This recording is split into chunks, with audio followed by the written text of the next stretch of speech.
Kristo. Mtu anaweza akaniuliza, kwa hiyo kwa kufa kwake inamaanisha nini? Haleluya. Ukisoma kwenye Yohana 3:16 inasema, kwa maana jinsi Mungu aliupenda ulimwengu hata akamtoa mwanawe wa pekee, ili kila muamini asipotee bali awe na uzima wa milele. Maana yake ni nini? Maana yake ni kwamba Mungu mwenyewe aliona ni vyema kwa upendo wake akamtoa Yesu Kristo ili afe kwa ajili yetu. Sasa hicho kifo ndio ninakwenda kukiongelea. Kwa nini alikufa? Na kwa kufa kwake nini inasaidia nini? Kwa nini asitumie njia nyingine? Bwana Yesu asifiwe sana. Kwa nini atumie njia ya kifo? Biblia inasema mshahara wa dhambi ni mauti. Biblia inasema mshahara wa dhambi ni mauti. Huwa napenda kusisitiza, nasema mshahara wa dhambi sio kuomba sana. Mshahara wa dhambi sio kutoa sadaka sana. Mshahara wa dhambi sio kuhudhuria makongamano sana. Mshahara wa dhambi sio kutenda mema sana. Mshahara wa dhambi sio chochote kile, lakini Biblia inasema mshahara wa dhambi ni nini? Ni mauti. Kwa hiyo pasipo mauti hakuna msamaha wa dhambi. Pasipo mauti hakuna kushinda dhambi. Pasipo mauti hakuna chochote kinachoweza kuwezekana katika kitu kinaitwa dhambi. Bwana Yesu asifiwe. Amen. Kwa hiyo ninaposema kifo cha Yesu, kitu cha kwanza, kifo hiki kinatuhakikishia msamaha wa dhambi, kwa sababu Yesu ndiye alikufa kwa ajili yetu. Maana yake kwa sababu sisi tayari tulikuwa ni wadhambi, na kwa sababu kusoma kitabu cha Warumi kinasema watu wote tumetenda dhambi na kupungukiwa na utukufu wa Mungu. Maana yake ni nini? Maana yake watu wote tulikuwa dhambini. Ukiachilia mbali dhambini, hata kama unajiona kwamba unatenda matendo mema sana, lakini bado ile asili ya dhambi bado ilikuwa ndani yako, ambayo ndio Yesu alikuja kushughulika nayo, ndiyo ambayo inaondolewa kwa kifo peke yake. Ndiyo inaondolewa kwa kifo peke yake.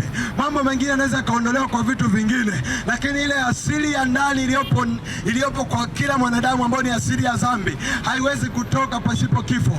Ndio maana Yesu Kristo akafa kwa ajili yako. Badala ya wewe kufa, ikambidi yeye afe, ili kwa kufa kwake wewe usamehewe dhambi. Kwa hiyo ninapozungumza kifo cha Yesu Kristo, maana yake kupitia kifo cha Yesu Kristo tunapata uhakika wa msamaha wa dhambi.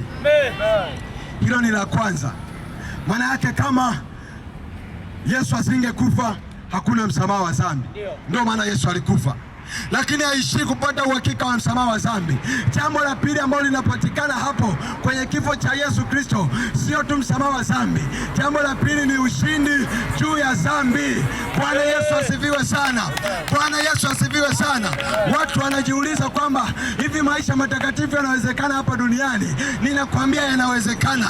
Kwa sababu gani? Kwa sababu huyo Yesu alituonyesha mfano.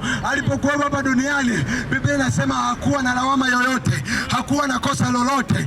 Aliyeishi maisha matakatifu, na kwa kufa kwake sisi pia tumepata ushindi juu ya dhambi. Maana yake ni nini? Maana yake pasipo kifo cha Yesu hakuna yoyote anayeweza kushinda dhambi. Hata wewe unayesikia sauti yangu sasa, unaweza ukawa umeshajaribu kwa nguvu zako, umejaribu kupambana kuishinda dhambi. Wakati mwingine umejiapiza, umesema sitarudia tena kufanya hili kosa, lakini unajishangaa umerudi, unajishangaa bado upo kwenye dhambi. Nimekuja kukutangazia siku ya leo ya kwamba pasipo kifo cha Yesu, pasipo Yesu kufa, ushindi juu ya dhambi hauwezekani. Sasa nitakwambia mwishoni kitu ambacho nataka kukifanya ili ukapate kuungana na hicho kifo cha Yesu Kristo. Haleluya. Kwa hiyo kitu cha pili ni ushindi juu ya dhambi. Cha kwanza ni msamaha wa dhambi. Cha pili ni ushindi juu ya dhambi. Bwana Yesu asifiwe sana. Kitu cha tatu kinachopatikana kwenye kifo cha Yesu Kristo. Kitu cha tatu kinachopatikana kwenye kifo cha Yesu Kristo ni upendo wa hali ya juu wa Mungu mwenyewe. Bwana Yesu asifiwe.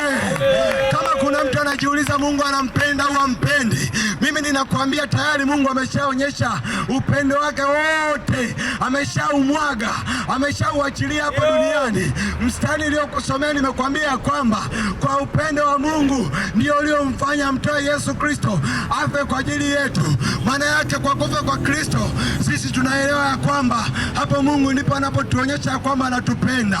Maana yake kama Yesu asingekufa, maana yake tusingekombolewa. Kwa lugha nyingine tungesema Mungu hatupendi, lakini kwa sababu Mungu ni mwenye haki na ni Mungu mwenye upendo, akasema hapana, siwezi kuacha watu duniani. Ndio maana akamtuma Yesu Kristo afe kwa ajili yako, afe kwa ajili yangu, ili sote tukombolewe. Kwa hiyo katika kifo cha Yesu ndipo tunauona upendo wa hali ya juu wa Mungu. Amen. Haleluya. Haleluya. Haleluya. Amen.